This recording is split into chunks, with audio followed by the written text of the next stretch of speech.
Well, I was actually already involved with the horses before Barbara and I met. I was living in Minnesota at the time and running a 45-acre piece of property that I had a couple of pleasure horses on that I used for trail riding just in the local area and on my property.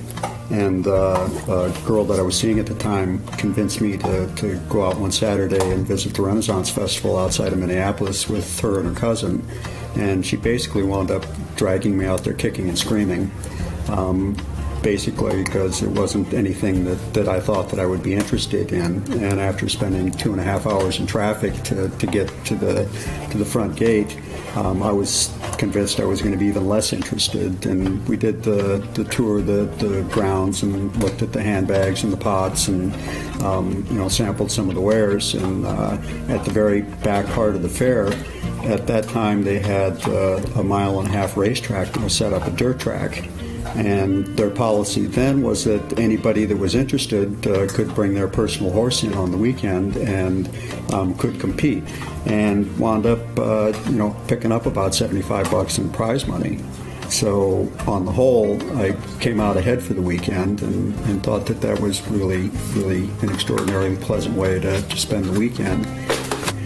So they were looking for 6 riders and 6 horses that they could depend on to show up every weekend. And I wound up actually being hired as an alternate. And I'd bring my horse out again on the weekend and be paid a small stipend to be involved in the different events.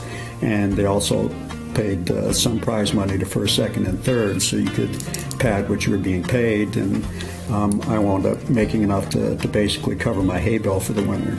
The jousting is intriguing. It's interesting. I found it fascinating when we first started fleshing this out and working out the process for building the armor and the horse costuming and doing the research about the different types of jousting and then deciding on which era we wanted to be most actively involved in. And like I say, it's still interesting, but the overriding interest there was that this was some way to be able to do the festivals, which I already enjoyed doing, and be able to involve the horses into what I was doing. Yeah, well, this goes back thousands of years. There's basically nothing new under the sun. Xenophon was writing thousands of years ago that it was necessary to be aware of what was happening with the horse and react in accordance to what their emotions and what their physical abilities were capable of, and develop that partnership and actually help the horse to basically enjoy and take some pride in what it is that they're doing. And that's all been added to and elaborated on, and maybe over the course of the last 30 years it's been defined more accurately, but there is a lot more attention paid now to getting the horses to really be willing participants and get them to take some satisfaction in what they're doing as well. Both from the pragmatic standpoint that you ultimately get a better performance, and from the more humane aspect that now you've got a horse that you're working with that is actively enjoying what's going on and is wanting to be involved in it as much as you are.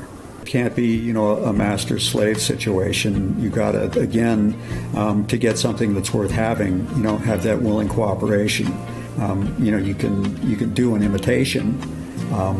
Which for the vast majority of the people that are watching, they're not going to be aware that that horse really isn't comfortable being involved in what's going on, or isn't doing it in any kind of a competent way. They're smashing their way through things and being very uncoordinated and out of balance, but they're still getting from point A to point B, so no big deal.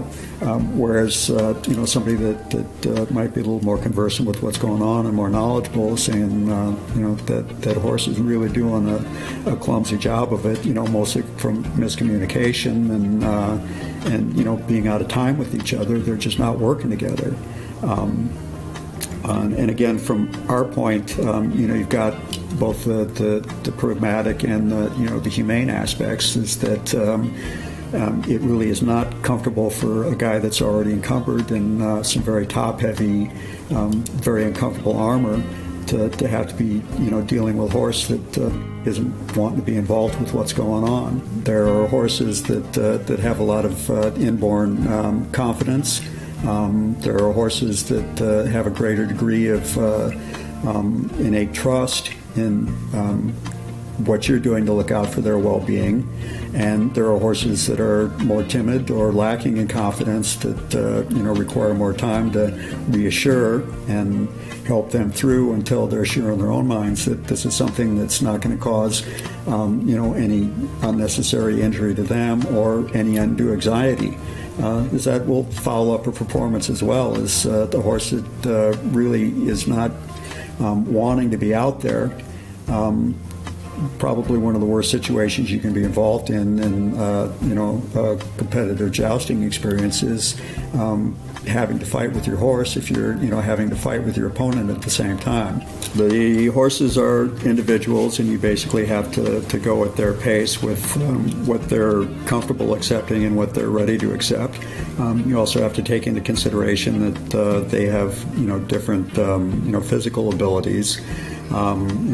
Some have got strong areas and weak areas, and you can encourage the strong areas, and you can also develop exercises and drills and whatnot to help bolster some of those weaker areas and bring them up to a higher level. But there are reasonable limits there where there are horses that are just not capable of doing what some other horses don't have any problem with. And you're going to have to work with that, and that applies both on a physical and on an emotional and a mental level, where there are some horses that are able to deal with a lot more excitement and a lot more stress and still be able to maintain their confidence. And there are horses that need to be constantly reassured and looked out for. That's just something that they're more dependent on. So you have to take that into account in what you're asking them to do. The horses that have more natural athletic ability, we will try to nurture and again, for their satisfaction as much as yours. You can get the horses just like you can the riders to a basic level of competence where they can go through and they can do a show, and nobody's going to be dissatisfied with what they see out there. But if I'm riding the horse, then I'm going to notice that this horse is basically just going through the motions and really isn't interested in doing any more than they absolutely have to, whereas there are horses that like to be challenged and again get an inner satisfaction from that improvement that they're showing and that ability that they're developing and want to be able to show it off. And those are the more interesting horses to work with.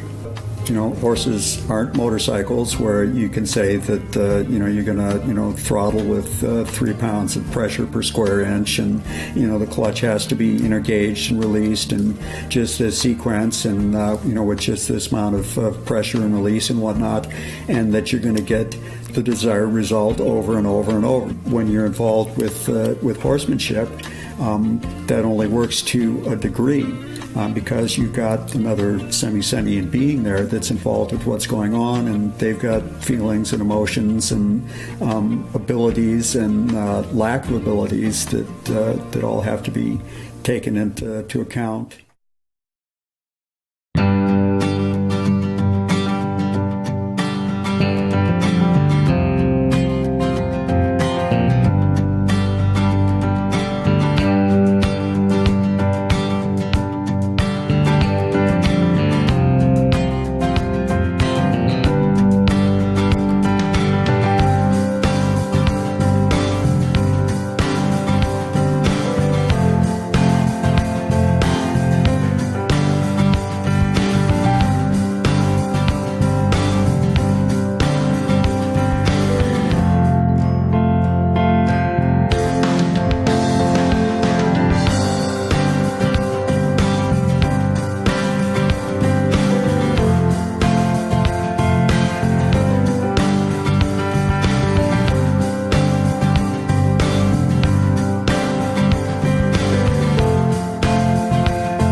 came to this company in 1999, the summer of, I think, if I remember right. It's been a while, so I've been hit a bunch since then.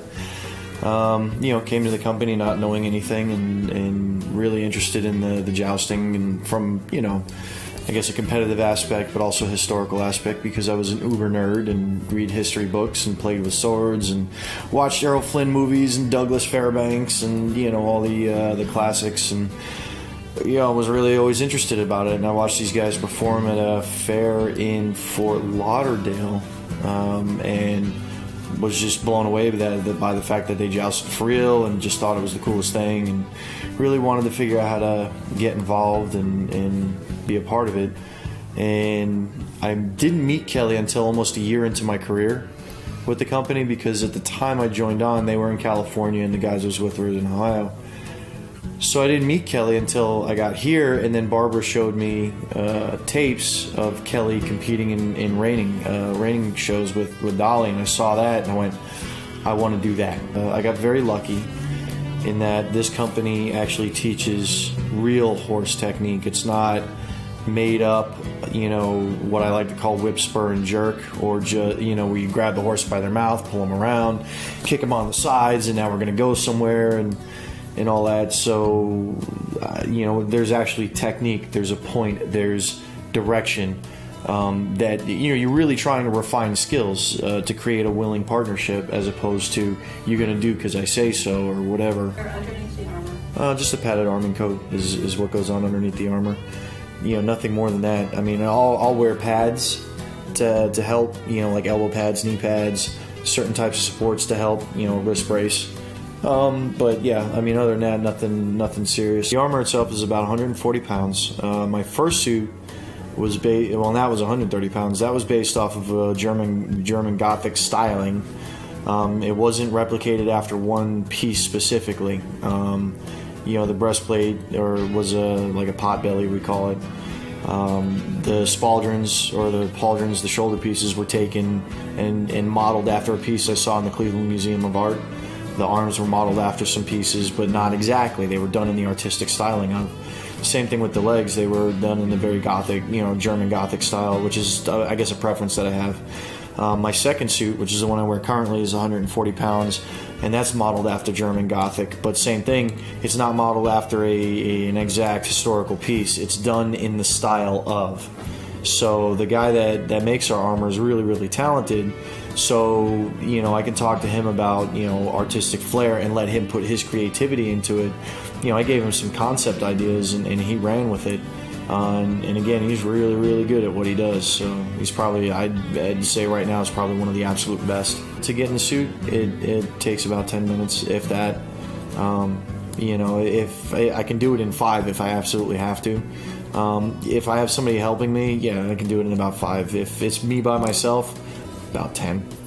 The artistic flair is for aesthetics and to look good. But yeah, and it's also functionality. I'm not going to put on just a piece of like tinfoil because it looks pretty. If it's not going to protect me, I'm not going to put it on. We don't get the luxury of playing around like that. Everything that we put on has to function, has to protect us, because if it doesn't, we're done. The armor that we have for the horses is made of stainless steel. It's an easier keep, but also it's a lighter gauge, and so like a piece of mild steel at 16 gauge is going to be a little bit heavier. I can get a piece of stainless at 18 gauge that's going to have the same strength, but also be a little bit lighter. So we do that. As far as the style, I wouldn't say a prescribed style. I mean, we make sure the faceplate can cover them entirely. They have something for their neck, and they have something for the chest. It's for show, but also for practicality purposes to help protect them should they ever need it. And it has happened, that they get hit with something on accident, and the armor protects them, and life goes on. Well, I train in Brazilian Jiu-Jitsu, which is a grappling art, which is great for my cardio and strength and conditioning. And I Lindy hop for fun, not as much as I used to, but it's something that I enjoy doing. So, I like being physically active, but I don't like working out. Like, I'm not a weightlifter guy, and the CrossFit stuff I'm not really interested in. My father was more practical in the sense of you work your job, you build your nest egg, and you go and then you live out your retirement in happiness. And I'm like, well, that's great. Doesn't work for me. So traveling around, living the gypsy lifestyle, doesn't work for him. But the best compliment I ever got paid was, he's like, you know what? I couldn't do what you do. I can't function that way, but you do it. You're really successful at it, and you've done a good job at it. So, I'm proud of you, kind of thing. And it was like that for me and my dad, it was a pretty big moment. My mom thinks it's cool. I mean, she's got pictures of me all over the house, and enjoys telling people what I do, and especially when they go, what does he do? So, they both like it just fine. My sister and my brother seem to think it's fun. My brother actually used to squire for me every now and again, so we used to have a good time together. Almost convinced him to come try this, but he actually did the smart, responsible thing and got a real job, and now he's one of the big managers over at the Stroud Center in Tampa. So how does your girlfriend feel about you traveling around? Does she do it with you, or is this something? She travels with me. She actually makes pottery or ceramics, sculptures and whatnot. Also does like a bunch of other like special effects and props and things of that sort. So she's been able to travel and has enjoyed seeing things and doing stuff, and she's looking to open up a booth and be able to travel in that regard. Because again, I'm kind of in the twilight of my time where this is wear and tear. It's what comes with the territory. So I can't keep up at the rate that I should, and again I'm sore, stiff, all that stuff. So I'm looking to shift gears, so I'll probably still be around in some capacity or another, training horses, training guys, performing every now and again, just not maybe traveling so heavily. But so right now I got the benefit that she comes with me, which not always the easiest thing, but we haven't killed each other yet, so I call that good. Jousting's been around at least for 20-30 years now, and every company has different ways of doing it and this and that. I mean, it's probably a couple hundred guys in the country that have done forms of jousting in one way or the other. Probably, maybe 150 full contact guys. Again, that's just really broad numbers. I don't even know how accurate they are. I know that there are several teams that engage in full contact and they train guys to get in the saddle and take hits and all that stuff, but they don't stick with it. Like, to me, they're hobby jousters, where, I'm going to show up on this weekend, this once or 2 months a year, and it'll be great and it'll be fantastic, where this is what I do every day. This is my life. 41 weekends out of a year, we're performing, and traveling and training and doing all kinds of stuff. So, I'm probably one of the very few that have made an honest living and career out of it. That's probably just a handful of guys, maybe 50 guys that have gone. And in this company, I think I'm the one that's lasted the longest as far as non-stop jousting, and that's all I do. Like I've only had like maybe a 6-month period where I wasn't actively jousting, and that's because I thought I was done for a while because I was married, and then it all changed, and so I came back out to where people were good to be around. So. Yeah, it's probably safe to say that I'm probably the only one that has gone this long, being this kind of a full contact jouster and being this active. It's great being out in front of the crowd and being the center of attention. I really enjoy doing things that I'm confident in saying that nobody else in their right mind will ever do and probably can do. So I mean, there's just a lot of things, but probably the performance aspect of it is probably top up there, being out in front of people and getting to do stuff that a very small group can actually do. So that's always pretty fun and exciting. Yeah, and the hits and the competition of it is great, and turning in good performances are great, so there's lots of little stuff, I guess. I've never been around horses ever. Didn't know anything. I mean, I knew that they had 4 legs and hooves and ears and a big tail, and don't get behind them is what I've always told, but I never ever touched horse. Like, I knew nothing about them. Never would have envisioned myself in a million years working with horses. It was not something that was ever in my agenda.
It mostly relates to balance, and occasionally you run into horses that have physical weaknesses. That's just a structural problem where you're going to say that this horse is going to be able to perform at this level. If I insist that they perform at a higher level, then I'm going to be at risk of causing some damage. And that's really not in anybody's best interest. So you're going to have to work with the limits of the ability of the horse.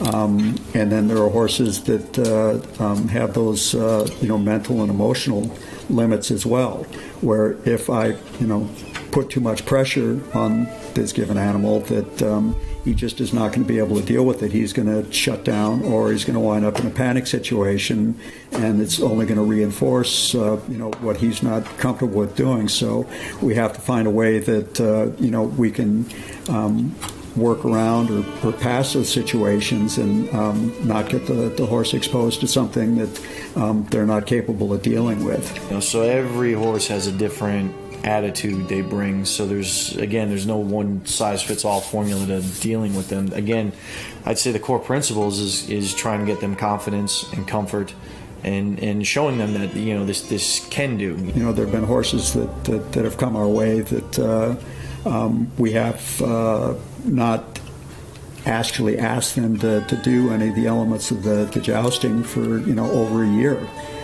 Again, just from the emotional feedback that you get from the horse, that this is not something that I'm going to be able to deal with in a competent fashion when there's a crowd out there, and it just was too upsetting. So we'll bring them out and do the gaming with them, and let them work on the sidelines, and be involved in a part of what's going on, and having them exposed to all the different elements, but not having any pressure on them that they actually have to go out and do something until they start settling down, and again basically getting bored with the whole situation, so that exposing them to a little bit more pressure doesn't send them over the edge. I try and adopt the attitude, let me show you, this will be better, this will be nicer. So I try and keep this attitude of let me show you, just let me show you, it'll be fine. But there are times that I have to be stern, and it's it's like anything else. You give them rules, boundaries, and limitations, as Caesar Milan likes to say, which is a really good principle to adhere to. That same thing, you want to be soft and or forgiving, but at the same time you have to let them know that there's acceptable and unacceptable. So you try and make the acceptable very easy and the unacceptable very difficult, so that way I like the easy way better. They're a lot like dogs. So much of their well-being is dependent on what's happening with the humans around them, that they've developed a very acute awareness as to what we're doing, even when it sometimes doesn't look like it. They know when there are people around, and they have a very heightened awareness of what activities those people are involved in, whether it's going to be to their harm or to their benefit, and they really focus on what's happening with you. All of this lateral work is going to come in real handy when it comes time for them to actually be doing the lance passes.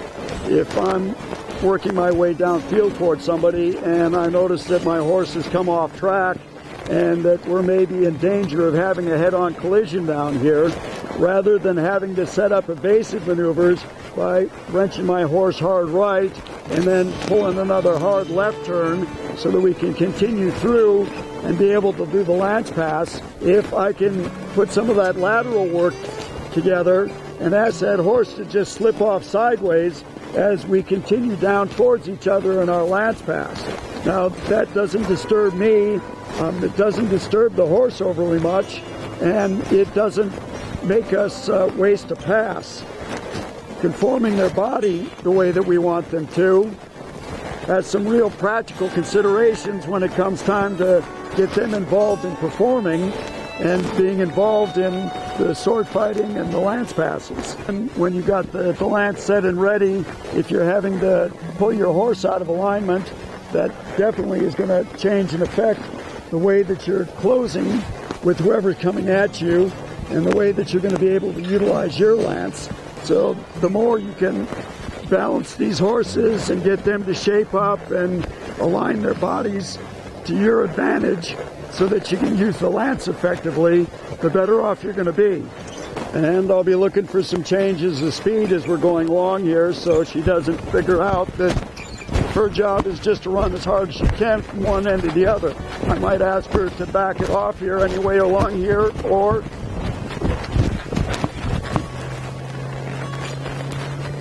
add some additional speed.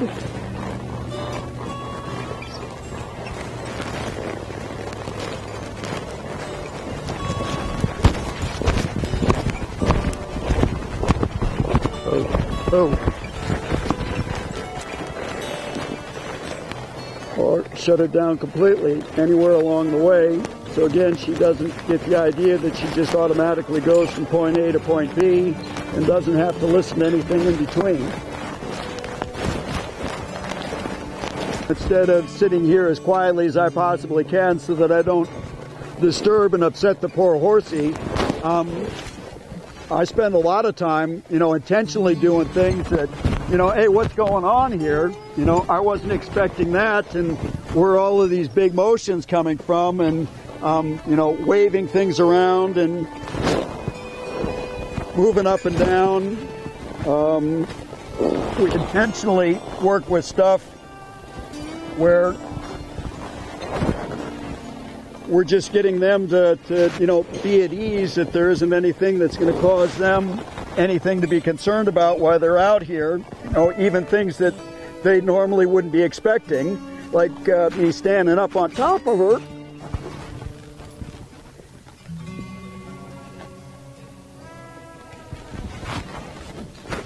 And then hopping back down. When we started riding her in armor, it was originally just with the legs, and then eventually put on the breast and back, and then add the arms, and eventually the helmet, and spent some time working on the ground, doing all the things that we normally do, leading them, brushing them, cleaning them up afterwards. And the fairs work exactly the same way. We'll take them somewhere where they can get a good look what's going on without not having to be on the field and actively involved. And eventually they'll make their way out on the field where they get to stand at one end and observe while everything is happening around them.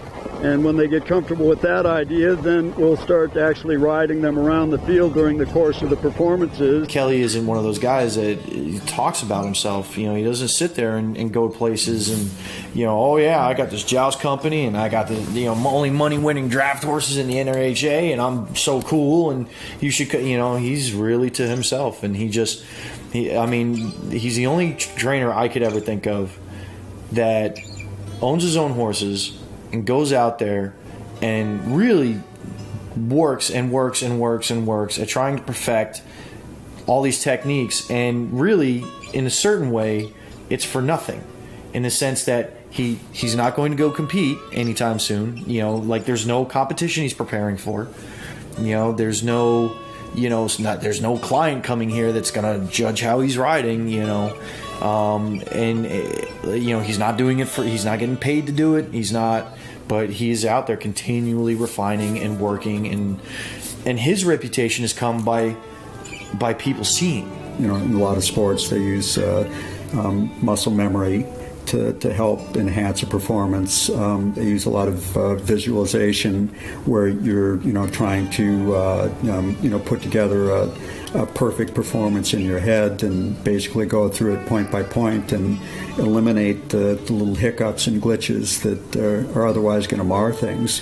And that's all very applicable to the jousting as well, is where what we're looking for from the horses is a very quiet, controlled, smooth, ready response, rather than constantly catching them by surprise and then having to mash them through something and hoping for the best, or where you're actually actively having to tussle with one another to break through a resistant moment and finally get the follow through that you're looking for.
another fellow in Minnesota that was building armor as a hobby while he was attending school as a history major, and we started batting the idea back and forth about putting together a performance and actually being paid to be out there on horses as characters.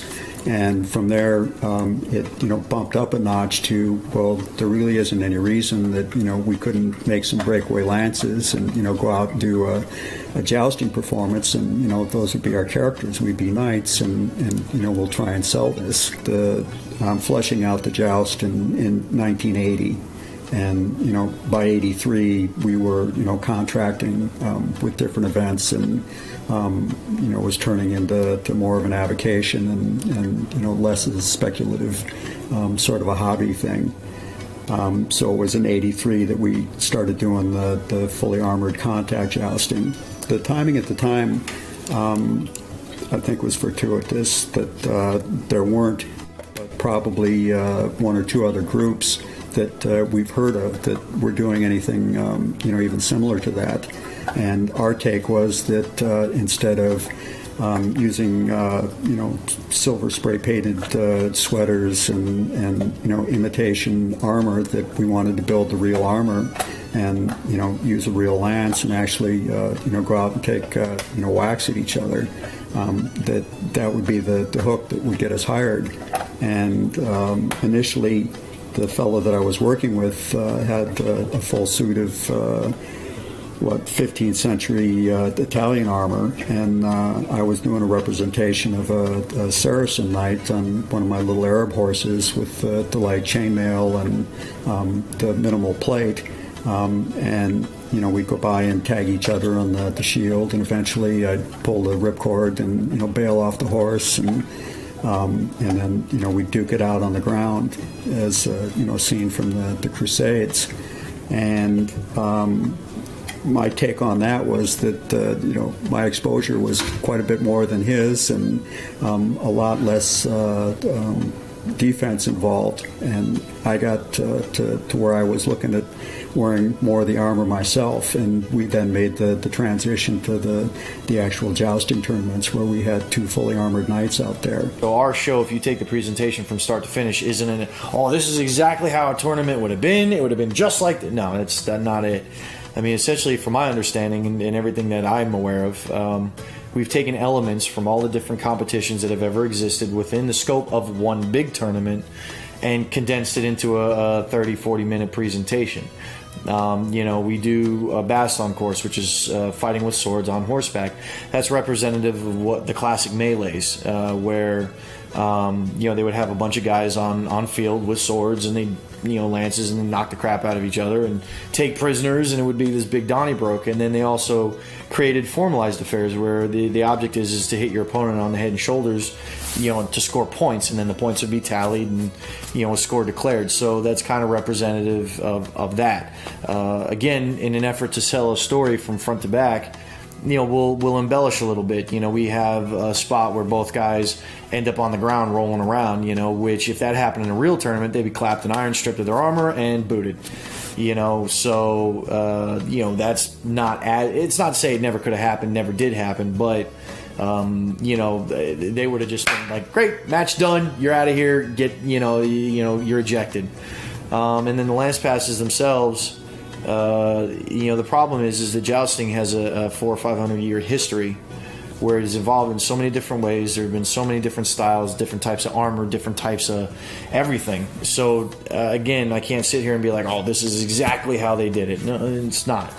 It's what we've ascertained from books and museums and making our best guesses at it with a little bit of what is the most practical way to go about doing this. For example, a lot of the armor we use is representative of the later 15th century and the 16th century, but the lances aren't correct. A lot of times, like the ones that I'm aware of, they would actually take multiple pieces of wood, put them together, and then band them together with leather. They actually have several examples in the Tower of London. That was one way. There was others where they would somehow hollow them out on the inside. They would do lots of different stuff. And also they were set to be weak, so they could break a little bit more readily. Again, they didn't want to hurt each other either, because knights are very expensive pieces. or soldiers, however you want to view it. So it doesn't make sense to let them kill each other. I know the lances that we use are considered medieval lances because they're consistent in their length all the way down from the tip to the end. And then lances varied in length, anywhere from 8 to 16 feet. We chose 10. There's really an art to be able to knock the crap out of each other, but do it in a way that's safe. Keep the horses safe underneath you, but then also have the horses reasonably controlled. Have them look like they know what they're doing, as opposed to just, oh look, you ran a straight line, and how come that horse is not stopping and running into the net? Why is it jumping into the audience now? It's like, that takes some effort to show horses how to be calm and things of that sort. So the emphasis is on the horses. Jousting is all very well good. It's dramatic. It's exciting. It's huge visual sort of a presentation. But the thing that I get the most satisfaction out of, and I think the guys that become involved in this and stay with it, are the ones that develop an appreciation for sharing the horses with the people that are out there watching, and wanting them to become more involved with the animals themselves. And same thing applies to the performances. That martial skill is fine, and being able to accurately hit things, and being coordinated and competent, and using the weapons is fine. But again, the ones that tend to stay with it, and on this point I can speak for myself. I like the interaction, with the horse, the actual, riding part of the thing, and working at, developing the skills that they actually will be comfortable, doing things that, most horses would find, very disturbing and very unsettling, and, something that they just wouldn't tolerate.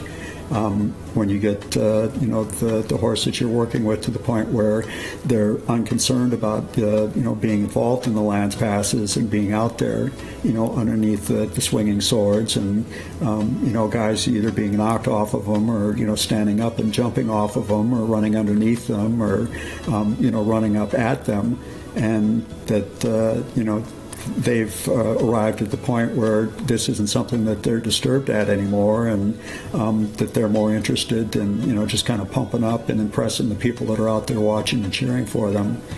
That's the part that appeals to me the most, is that people get a chance to come out and watch the horses. When art ready and all is in preparation, let the tournament begin! Come on, son, do it with a will. Well done, Sir Maxwell.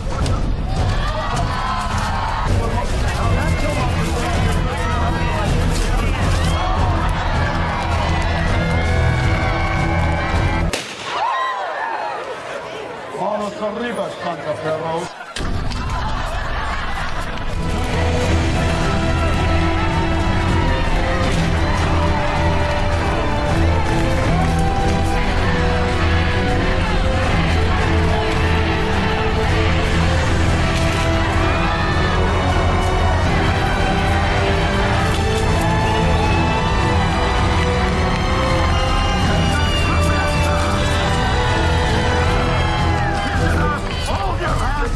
Shall not be here allowed continue until you agree to behave.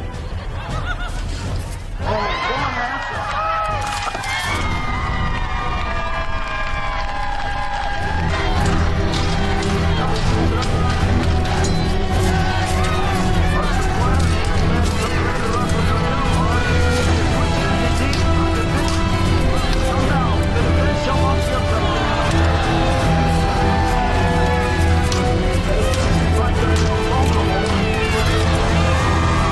Until then, gentlemen, we're waiting to turn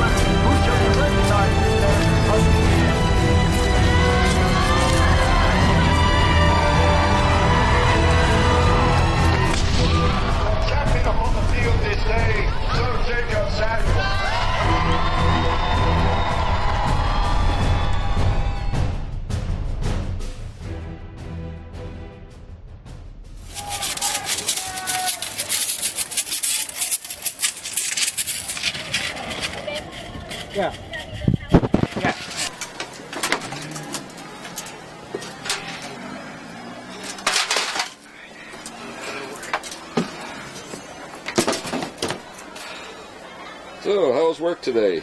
Excellent. Cool down for that shot. I got no complaints. Which is tougher, the weather or your opponent? Usually the weather or the ground.